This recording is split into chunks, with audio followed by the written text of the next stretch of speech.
Why honey doesn't go bad. Honey has very little water in it.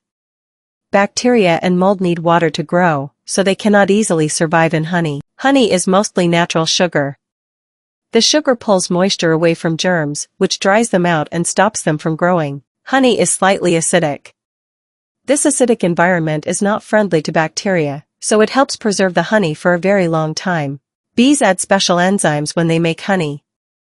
These enzymes produce tiny amounts of hydrogen peroxide, which also helps kill bacteria. Archaeologists once found jars of honey in ancient tombs that were thousands of years old, and the honey was still safe to eat. It may have changed color or become thicker, but it did not rot. Honey does not truly expire, but it can crystallize. Crystallized honey is still safe to eat. You can make it smooth again by placing the jar in warm water, and that's why honey is one of the most amazing natural foods in the world. If you enjoyed learning something sweet and surprising today, don't forget to like, share, and subscribe for more fun and interesting facts. See you in the next video.